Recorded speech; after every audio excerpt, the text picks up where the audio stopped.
Hey, how y'all doing out there? I got some old crazy news for y'all. A lot of people getting subpoenaed to come to court to get a testimony, especially if they name been mentioned in court. Don Richard spoke on Usher's behalf. Now they saying Usher gotta come to court and testify about the things he witnessed with Diddy and Clive Davis. And if you know like I know, he got a long history with these men. Usher's mother sold him into slavery way back in the 90s, and he witnessed all types of things. Don Richard testifies. Usher witnessed Sean Diddy Combs punch Cassie Ventura in the stomach. And y'all know when he get up there, they ain't gonna want him to stop there. He gonna have to speak on Cassie, Mary J. Blige, TLC, Tupac. Usher been around for a long time. I know he wished Dawn Richard would have kept his name out her mouth, but it's too late now. They got Usher all up in it. Dawn Richard says she wasn't alone in witnessing Sean Diddy Combs' abuse. During her second day of testimony in the music mogul's federal trial, the 41-year-old described an alleged 2010 incident of Combs punching then-girlfriend Cassie Ventura at a West Hollywood, California restaurant and said Usher was also a witness to the event. During her testimony May 19th per NBC News, which had a reporter in the courtroom, she said, quote, Mr. Combs punched Cassie in the stomach.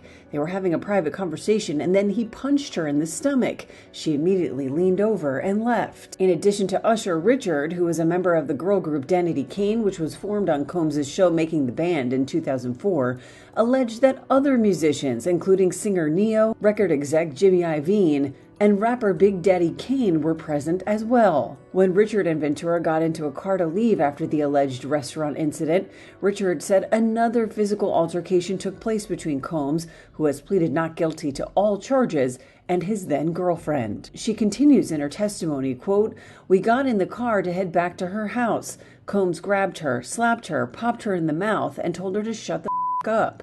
Everyone was quiet the rest of the ride. In her testimony last week, the Danity Kane alum, who filed a civil lawsuit in September accusing the Bad Boy Records founder of, quote, years of inhumane working conditions, detailed other alleged incidents of Combs physically assaulting Ventura, including when he allegedly hit her with a skillet full of eggs in 2009. The singer, who later collaborated with Combs in the trio Diddy Dirty Money after Danity Kane disbanded, said that the I'll Be Missing You rapper threatened her after she witnessed the alleged skillet incident. E! News has reached out to reps for Usher, Neo, and Jimmy Iovine for comment, but has not yet heard back. Usher been holding his peace for a long time. He ain't said nothing about Diddy or Clive Davis. He been respectable and respected all across the entertainment industry. He went on to do big things, had a residency in Vegas, sold millions of records. His mother sold him to them big timers in the entertainment business. Now, ain't no telling what he was exposed to as a child. He like older women because allegedly he was turned out by the likes of Mary J. Blige. They say Kim Porter took a liking to Usher, rest in peace. Little Kim was changing faces on Usher. He ain't know what was going on as a child.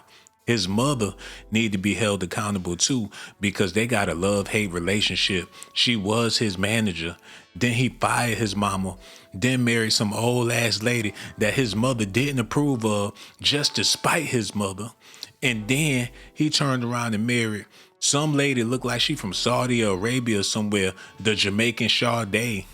And I don't know how they gonna have kids with her old uterus. It's a lot of stuff he need to get up there and tell. Because it's going to be like therapy for Usher. He been holding this in for years. Yeah, he did the Howard Stern interview and let people know that they was freaking off in the 90s. But what about the 2000s? From the 99 to the 2000s, they been backing that ass up at them Diddy parties. Usher seen it. The Notorious B.I.G. butt naked in a tub of baby oil. That's a horror movie, especially for a child.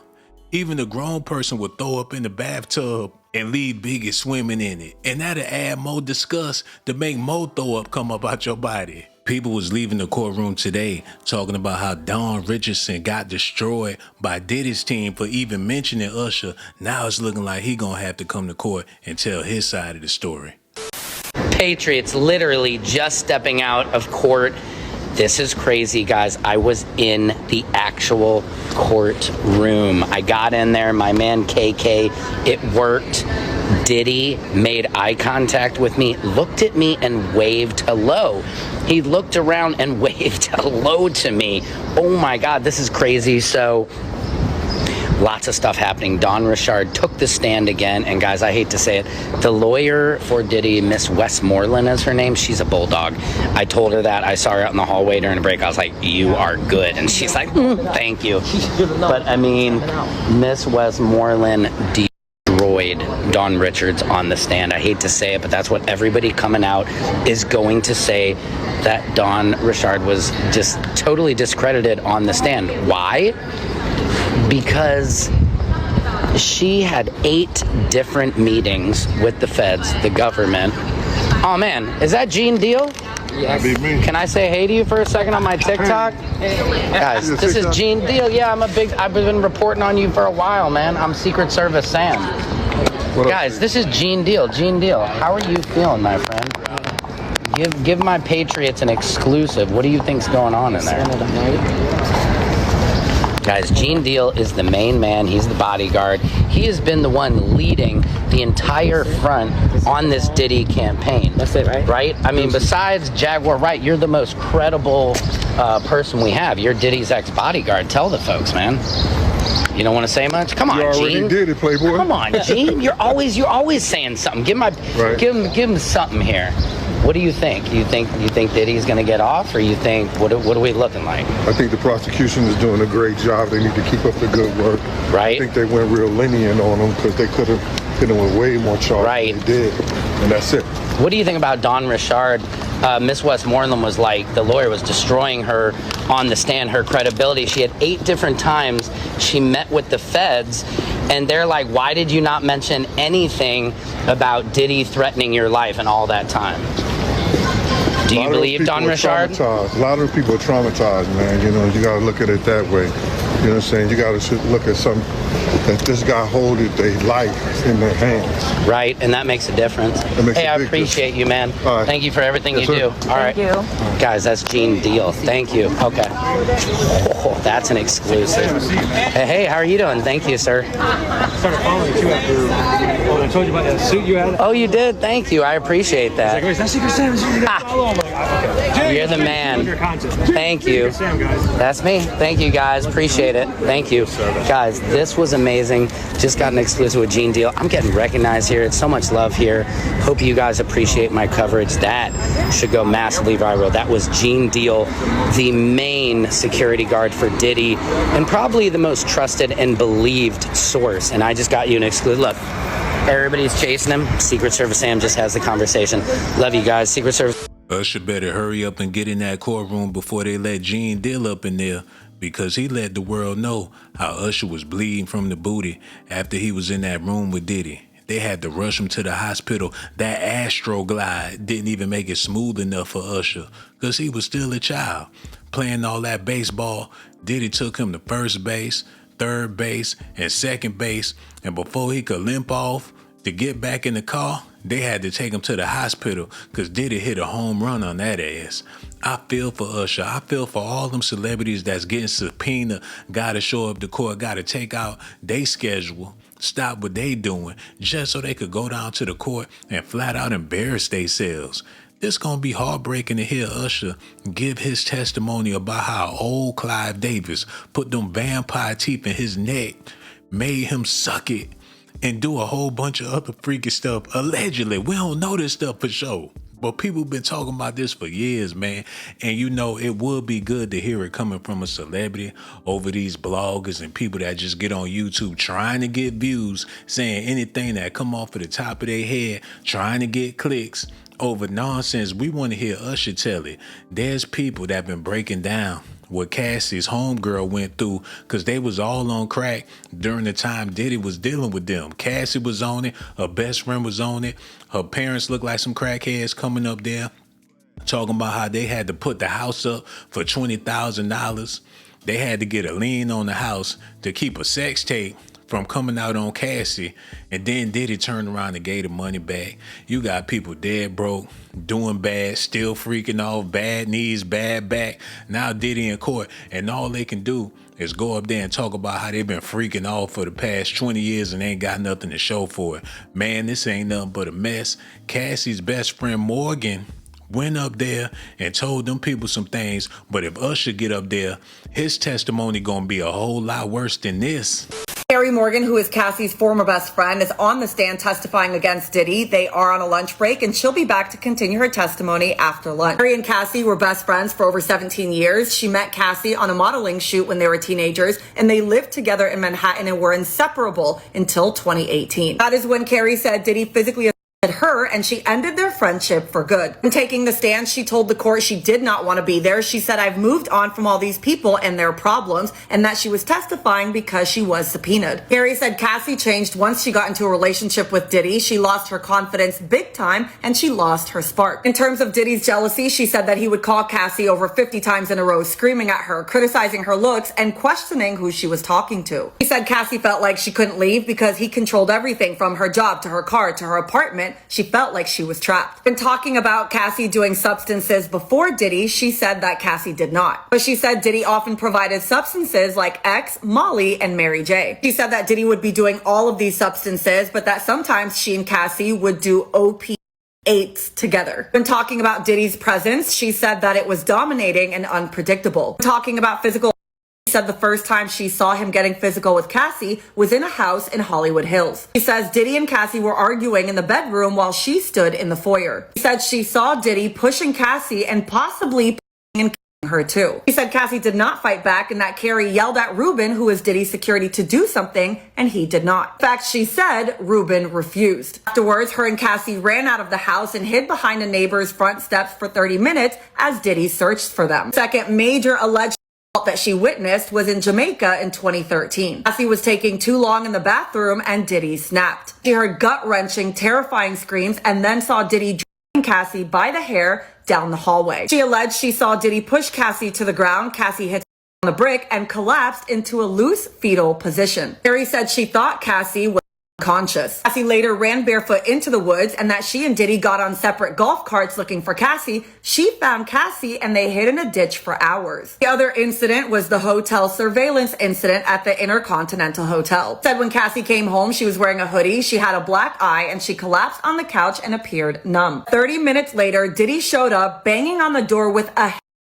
trying to get in. Carrie said she was terrified and called Diddy's assistant and security, begging them to stop. Police eventually came and Cassie refused to show her ID and cooperate. She told the court she didn't think Cassie cared if Diddy came in and unalived her. Carrie now talks about her own happened in 2018. Carrie said when Cassie was in the bathroom, Diddy came up on her, and then he threw a wooden hanger that hit her in the head near her ear. She fled the apartment and texted Diddy's assistant saying he's going crazy and he lost it, but the assistant shrugged it off. Carrie said she considered filing a lawsuit, but about a month later, Cassie came to her and said that Diddy would give her $30K, so she took the money and signed an NDA. She said she hadn't spoke to Cassie ever since. Carrie also said that most of Cassie's friends worked for Diddy, but she was the only one who did not. And when Cassie spent time with those people, she convinced herself that the was okay. Carrie said you could tell they were convincing her it was okay. They're now on a lunch break and I will be back with more of her testimony. After lunch, Carrie Morgan finished up on the stand. They did cross-examination and redirect and she's now officially done. When cross began, Diddy's attorney, Mark Agnifilo, asked Carrie Morgan when her and Cassie met. He asked if it was 2004 and she corrected him saying it was 2001 and they met while they were waiting for Polaroids to be developed. Then pivoted and asked if Cassie was ever jealous of Kim Porter, to which she said yes. She said Cassie was jealous because she could never go to the New Year's Eve parties. When asked if Diddy was ever jealous, she also said yes, especially when Cassie was spending time with Michael B. Jordan. And Carrie said she believed that Cassie was trying to leave Diddy at that time. Now, this was the time when Cassie was in South Africa doing a movie with Michael B. Jordan, and Carrie talked about how she went to go visit Cassie on set. She talked about how she had learned about Diddy's relationship with Gina and how he had this full-on relationship with this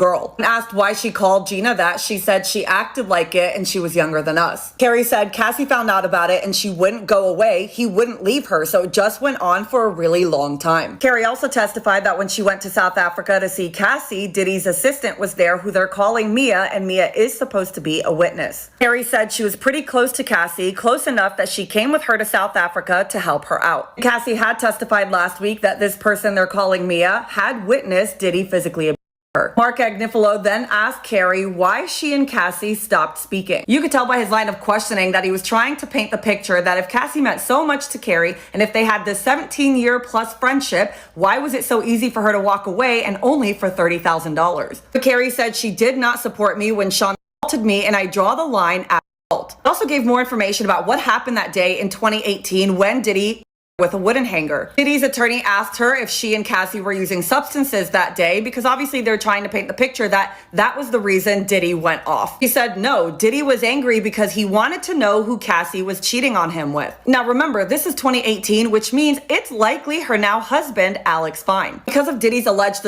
she said she had fingerprints on her neck. She took herself to urgent care. She was so dizzy she threw up multiple times, and they told her she had a concussion from being in the head. Remember how she testified she met up with Cassie a month later, she signed an NDA and she got $30,000? Before I say this, I want to remind you guys that at this point, Cassie had dealt with 10 years of abuse.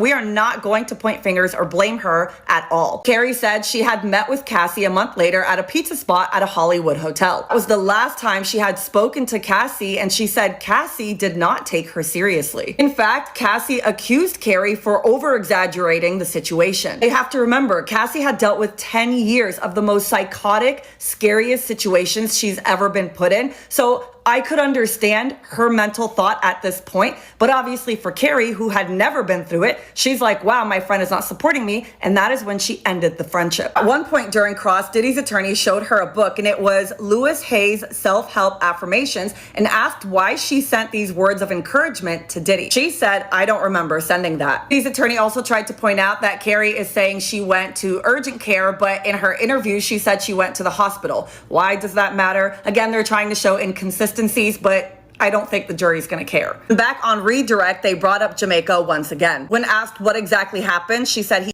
Cassie by her hair down a 50-yard hallway. Was he accusing her of cheating? She said no. I don't know, man. Y'all need to let me know what y'all think about this in the comment section. Do y'all think it'd be a good idea for Usher to get up there and tell the truth? Because everybody else been lying. They've been making up stories to make Diddy not look like a criminal. So what Usher look like going up there telling the full story like they saying he gonna do? And Clive Davis got them deep pockets. They claiming that he already paid off Usher and his mother to stay quiet. There's a lot of people out here getting a big payday just to keep their mouth shut. And if they do have to go up there, if they force them to go up there and tell their story, they getting paid to make up their own narrative. Say what they gotta say, but don't say everything. So if Usher do get up there and speak on Diddy's behalf or speak about what happened with Diddy, I doubt if he gonna tell people the raw, unfiltered truth, because that's gonna make him look bad.